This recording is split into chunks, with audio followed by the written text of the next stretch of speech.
You have talked a lot about security guarantees, and now we've seen your proposals. You also say you have no intention of invading Ukraine.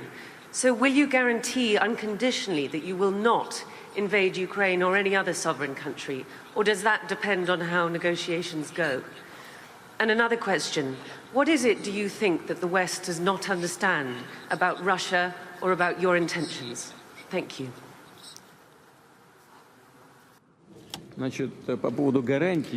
Speaking of the security guarantees and what it will depend upon, or if something will depend upon the negotiations, our actions will not depend on the negotiation. They will depend on the unconditional compliance with the Russian security demands today and in the historical context. In this sense, we have made it clear that any further NATO movement to the east is unacceptable. There is nothing unclear about this. We are not deploying our missiles over at the borders of the US. No. On the other hand, the US is deploying its missiles close to our home, on the porch of our house. So, are we demanding something excessive? We're simply asking them not to deploy their attack systems over at our home. What is so unusual or peculiar about that? So, what would the Americans think if we, for example, decided to come to the border between, say, Canada and the United States or Mexico and simply deploy our missiles over there? Well, did Mexico and the US never have any territorial disputes? What about California? What about Texas? Did you forget about that? But everything seems to have calmed down. Nobody remembers those things, just like the way they remember about Crimea. We try not to remember the situation in Ukraine.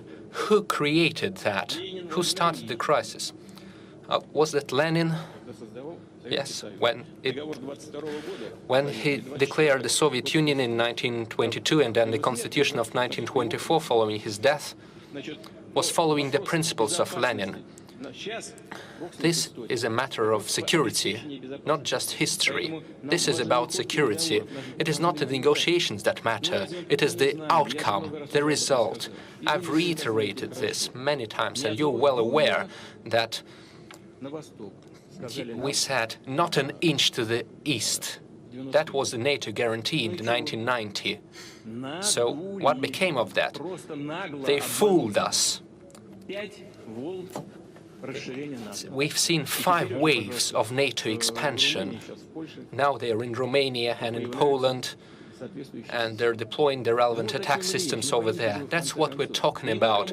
You should finally understand, we're not threatening anyone. We did not come to the US borders or to the UK borders. No. They came to our borders, and now they're saying that Ukraine will also join NATO and they will deploy their systems there.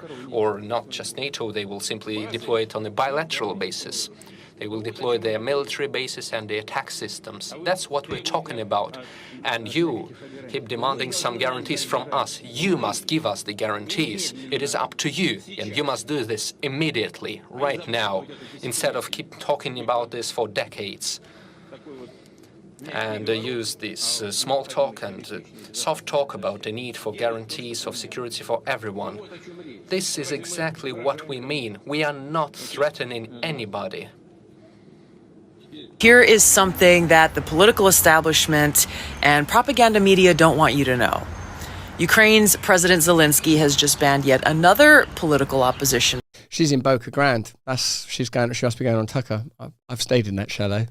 Not with Tulsi. Party, one that questioned his legitimacy as president and used Ukraine's Department of Justice to mandate the seizure of this party's members' assets. Now, this is just the latest of Zelensky's actions to do this sort of thing. He began banning major political opposition parties in 2022, when he also started banning TV channels that were associated with his political opponents. And he took over total control of Ukraine's largest television networks, now controlled by their government. Now, Zelensky's presidential term ended on May 20th. He canceled elections in the name of martial law, suspending Ukraine's constitution so that he could stay in power. Now, defenders of Zelensky will say, hey, Ukraine is in the middle of a war. They can't have elections.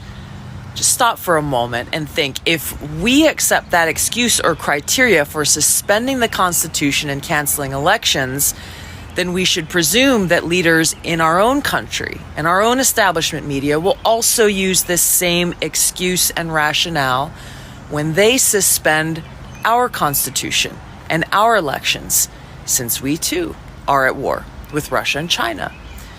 If you think this sounds crazy, look at what's already going on. They've already started conditioning us to accept a dictatorship by rationalizing their own use of our Department of Justice to target President Trump and other political enemies in their efforts to stay in power.